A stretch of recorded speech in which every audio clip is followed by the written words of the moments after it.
ሰላም ጤና ይስጥልኝ ካሳሁን ነኝ። ዛሬ ዘገባዬ የሚያጠነጥነው በ1979 ዓመተ ምህረት በእስላሚክ አብዮተኞች የተካሄደውን አብዮት ብለው የሚጠሩት እኔ ግን መፈንቅለ መንግስት ብዬ የምጠራውን ዘገባ ይሆናል። ከ1979 ዓመት በፊት ኢራን ምን ትመስል ነበር? ኢራን በሻሁ ንጉሳዊ ቤተሰብ የምትመራ በሞናርኪ የሚመራ ሀገር ነበር። ያ ሞናርኪም በህገ መንግስት ነበር ኢራንን የሚያስተዳድራት። ኢራን እጅግ ዘመናዊ መንግስት ነበረች። ኢራን ማለት የቀድሞ ስሟ ፐርሺያ ነው። ፐርሺያ እጅግ ትልቅ ሀገር ነች። ጥንታዊ ስልጣኔ ያላት ነች። በኢየሱስ መወለድ ጊዜ ከጠቢባኖቹ መሃል ኢየሱስን ከጎበኙት ሶስቱ ፐርሺያን ናቸው። እንደውም አንደኛው በተውራ ላይ ራሱ መሲህ ተብሎ ነው የሚጠራው። እነዚህ ጠቢባኖች በእርግጥ የዛራቱስትራ ተከታይ ነበሩ። እምነታቸው ዛራቱስትሪያን ነበሩ። እንግዲህ ይህንን ሳመጣ ፐርሺያ ምን ያህል የጥንት ስልጣኔ እንደነበራትና እንዴት ትልቅ ሀያል ሀገር እንደሆነች ለማሳየት ነው። ከ1979 ዓመት በፊት ሻሁ ከዌስተርኖች እና ከአሜሪካ ጋር እጅግ በጣም የጠበቀ ግንኙነት የነበረው ዘመናዊ መንግስት ነበር። ይህ ዘመናዊነቱ ደግሞ ኢራንን እና ከእስላሚክ አክራሪዎች ለመታደግ ከፍተኛ ትግል ያካሄድ ነበር።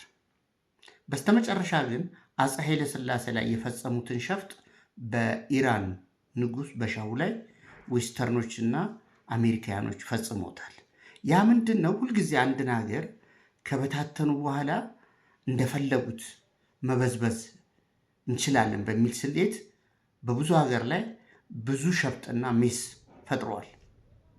ኢትዮጵያም አንዷ ነች እና ሻሁ ምንም የነሱ አላይ ቢሆንም ለነሱ የሚስማማ መንግስት ቢሆንም ኢራን ግን እነሱ እንደሚፈልጉት ያህል ሊበዘብዟት ስላልቻሉ የኢራን ኮሚኒስት ፓርቲንና የኢራን ኢስላሚክ አክራሪዎችን ይረዱ ነበር አሜሪካና ዌስተርኖች።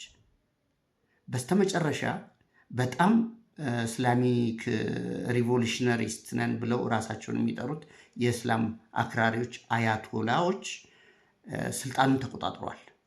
ኮሚኒስቶቹ ስልጣን አምልጧቸዋል። ምክንያቱም ከኮሚኒስቶቹ የበለጠ በጣም የተደራጁት እነሱ ስለነበሩ ማለት ነው። ልክ በኛ አገር ታሪክ ተማሪዎቹ አብዮትን ቢያመጡም ኢህአፓ ትልቅ ድርሻ ቢኖረውም መኢሶን ትልቅ ድርሻ ቢኖረውም ግን ስልጣኑን ወታደሮቹ ናቸው የተቆጣጠሩት። እነሱ በፖለቲካው በጣም ይፈላሰፉ ነበር። ህዝባዊ መንግስት ይቋቋም፣ የተለያየ ነገር። ያ ግን ሚሊቴሪው ስልጣንን ጎል አድርጎ ስለተነሳ ስልጣኑን ተቆጣጠረው ማለት ነው። ተመሳሳይ ነገር ነው በኢራንም ላይ የተፈጸመው። እነዚህ ኮሚኒስቶቹ ፖለቲካ ላይ በማተኮር በጣም የፖለቲካ ትንታኔ ሲሰጡ፣ እስላሞቹ ግን በጣም ስለተደራጁ ቀጥታ ስልጣኑን ያዙት ማለት ነው። ከ1979 በኋላ ግን እስላም አክራሪ የሸሪያ መንግስት በኢራን ላይ መስርቶ በሸሪያ ህግ ማስተዳደር ጀመረ። በእርግጥ ኢራን ሙስሊም ካንትሪ ነች ወይ ነው? ኢራኖች በነገራችን ላይ ሙስሊሞች ቢኖሩም ግን ሙስሊም ካንትሪ አይደለችም። ሂጃብ ለምሳሌ የአረቦች የአለባበስ ስታይል እንጂ የፐርሺያኖች አይደለም። ግን ሂጃብን ሁሉ የአረቦችን ሁሉ የአለባበስ ስታይል ይሄ የኢራኑ እስላማዊ ሪፐብሊክ ወደ ስልጣን ሲመጣ በሸሪያ ለው ከማስተዳደር ባሻገር የእስላሚክ ወይም የአረቦችን ሂጃብ ሁሉ አፕላይ አድርጎ ህዝቡ፣ ሴቶቹ ያንን እንዲለብሱ ሁሉ ተገደዋል። ይሄ ዘመናዊ ሶሳይቲ። ከዛ በኋላ ግን ሁኔታው አልተመቸውም ነበር። እነዚህ እስላሚክ አክራሪዎች በዓለም ላይ ብዙ የፈጸሙት ሸፍጥ አለ። ለምሳሌ ኢራቅ ውስጥ ክርስቲያኖቹ ተፈናቅለው አይደለም የጠፉት፣ እስላሞቹ አጽድተዋቸው ነው ከኢራቅ ውስጥ ክርስቲያኖችን ያጠፉት። ኢራን ውስጥ 90% ሙስሊም ነው ይላሉ። የእስላሚክ ሪፐብሊክ የአያቶላ መንግስት። እውነታው ግን 2/3 ወይም 75,000 መስጊድ የሚሰግድበት ታጦ ተዘግቷል። ማለት ሰጋጅ ስለሌለ ማለት ነው። እስላሙ ስለሌለ ማለት ነው። አዚፍ እነሱ ማጆሪቲ እንደሆኑ 90% የሚናገሩት ኮምፕሊትሊ ውሸት እንደሆነ የሚያሳይ ነው። ይህ እንዳለ እንግዲህ የመረረው ህዝብ ነፃነትን ተወልዶበት አድጎበት ዘመናዊነትን የኖረበት ሀገር ያንን እሴቱን ሲያሳጡት ዛሬ እውነተኛ አብዮት በኢራን ውስጥ እየተካሄደ ነው። በእርግጥ ይሄ አብዮት ዌስተርኖች እጃቸው የለበትም አይደለም፣ ኢንተረስት አላቸው፣ እጃቸው አለበት። ግን በዋነኛነት ይህ አብዮት የሚካሄደው በኢራኖች ነው። እየተገደሉም ያሉት ኢራኖች ናቸው። ከ2,000 በላይ ኢራኖች እስካሁን ተገድለዋል። ከ11,000 በላይ ወደ እስር ተዳርገዋል። በእርግጥ አሁን የእስላሚክ ሪፐብሊኩ አብዮቱን ክራክዳውን አድርገነዋል እያለ ነው። አሴም ታይም ደግሞ በቅድመ ሁኔታ አብዮቱን ከሚያካሄዱት ጋር እንደራደራለን እያለ ነው። ምን ያህል ስኬታማ ይሆናል የምናየው ነው። ከዚህ በኋላ ግን ይህ አብዮት አይቆምም በጭራሽ። ለጊዜው ሊበርድ ይችል ይሆናል ወይ ባለበት ቀጥሎ እስላሚክ አክራሪውን ከስልጣን ሊያባረውና እና አያቶላን ኮምፕሊትሊ ሊደመስሳቸው ይችላል። የቀድሞዋ ፐርሺያ ወደ ቦታዋ ትመለሳለች።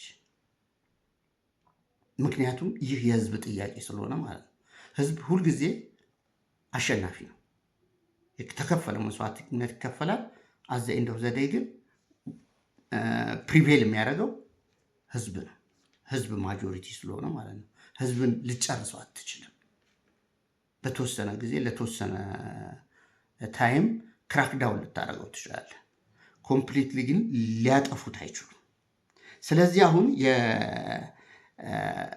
የኢራን እውነተኛ አብዮተኞቹ ልዑል ራዛ ፓህላቪ የሚባለው ወይም የሻሁ ልጅ የሆነው በወቅቱ በቲኔጀር እንዳለ የተሰደደው ወደ ስልጣን እንዲመጣና ሞናርኪው ወደ ቤተ መንግስቱ እንዲገባ ህዝቡ እየጠየቀ ነው። ያ ማለት ዘመናዊውን መንግስት ማስቀጠል ይፈልጋሉ ማለት ነው። እንግዲህ ኢራን ዛሬ ይህንን ትመስላለች። በእርግጥ በዚህ ነገር ላይ ደግሞ ዌስተርኖች ከዚህ በፊት የሰሩትን ሸፍጥ ለመድገብ ዳርዳር እያሉ ነው። በተለይ አሜሪካና ኢራን፣ እስራኤል ይህንን እንደ ኦፖርቹኒቲ አይተው ጣልቃ ሊገቡና የራሳቸውን ጥቅም ለማስከበር በመሯሯጥ ላይ ናቸው። የኢራን ህዝብ ግን ይህንንም በንቃት እያየ ነው። ምክንያቱም ከዚህ በፊት እስላሚክ አክራሪዎቹን ወደ ስልጣን ማን እንዳመጣቸው ጠንቅቆ ስለሚያውቅ ማለት ነው። ኢራን እንግዲህ ዛሬ ይህን ትመስላለች። ነገ ምን ትሆናለች? አብረን የምናየው ነው። አመሰግናለሁ።